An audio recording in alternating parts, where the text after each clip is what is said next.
Hi friends. So today I thought we'd learn some lessons from a mountain goat. But before we get to that, I want to talk to you just briefly about Jesus and the Gospels, particularly Matthew 12. Remember the scene where a scribe comes up to Jesus and asks him, what is the greatest of all the commandments? There's been great debate among the Jewish scribes, the scholars, just the religious class, the rabbis, about what is the greatest of all the commandments, because there were so many that were passed down from, not just from Moses, but then just so many that were passed down in scribal law and oral law. What's the greatest of all the commandments? And so Jesus doesn't give one, he gives two. He said, love God with all your mind, with all your heart, and all your soul. That's number one. And then love your neighbor as yourself. Well, what does that look like? And what does that live like? I think that's where the mountain goat comes in. There was an episode in National Geographic, and they were following mountain goats along a mountainside. And they were particularly interested in the relationship between the mother mountain goat and her young, her baby mountain goat, which are called, goats are called kids. So her mountain kid. So let me just kind of throw this out for you to consider.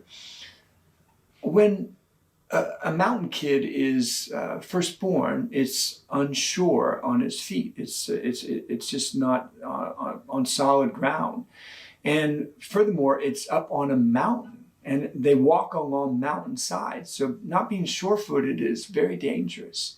Plus, as a young goat, like a lot of animals, or a lot of children, human children, it wants to frolic and play and bounce around and jump up and down and just be silly and goofy and have fun.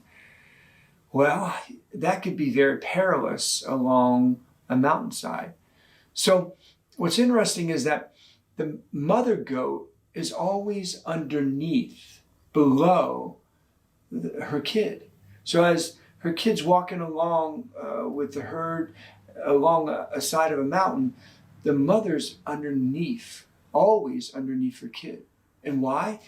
Because if ever the kid would lose its footing, as it does, then she would block the fall of the kid. In essence, she would be a safety net.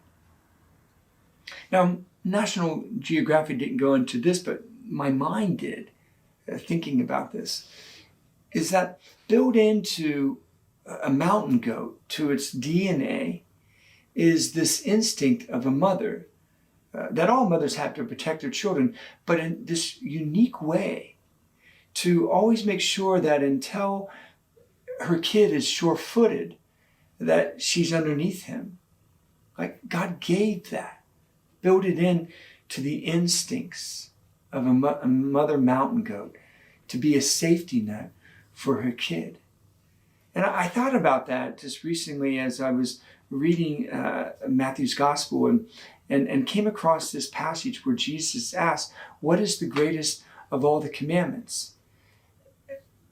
And the reason why I think that the two are connected, or that the mountain goat and this mother mountain goat and their relationship lends insight, is this, is that by being true to God's commands in our life, that can come about in our relationships with one another. Here's how.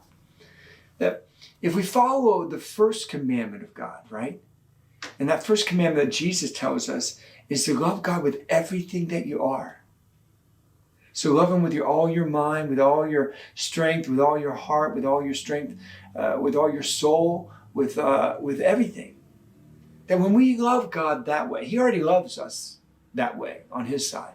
But when we love Him in that way, then what flows from that is the second commandment, to love our neighbor as ourselves. What flows from that naturally is then our ability, our desire, and not just that, our awareness, our readiness, our willingness to be a block for others who are prone to falling, to be a safety net for them.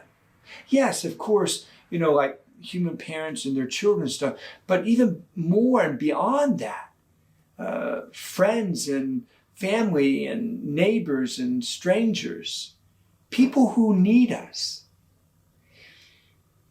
It's hard, and certainly in the day-to-day and over the year-by-year, to be attentive to the needs of folks who are prone to falling, who are not sure-footed, just to be aware of them and to want to help them. But when we have and we follow that greatest commandment, which is a commandment of love, but it's first to love God, then we fill ourselves up with the love of God, and then we do have that willingness and readiness, that attentiveness, and that action of going out and helping people who are prone to fall. So here's what I want to leave you with. A little meditation, a little invitation. And that's this. I want you first to think about the many people in your life who have helped you when you have fallen. Now, certainly it could be a mom and a dad, an aunt and uncle. It could be, an adult that you've trusted all your life. It could be a lifelong friend, like one of your best friends, who's always been there for you.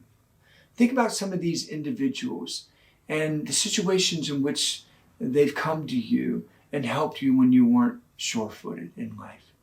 And give thanks to God for each one of them. Because somehow, some way, God put that in them, right? But maybe if you want to thank Him even more than that, an even better way to thank Him is to ask Him to help you to become more and more aware of the people in and around your life who are not sure-footed. And then go out and be a safety net for them. Help them who are prone to fall. Until next time, friends.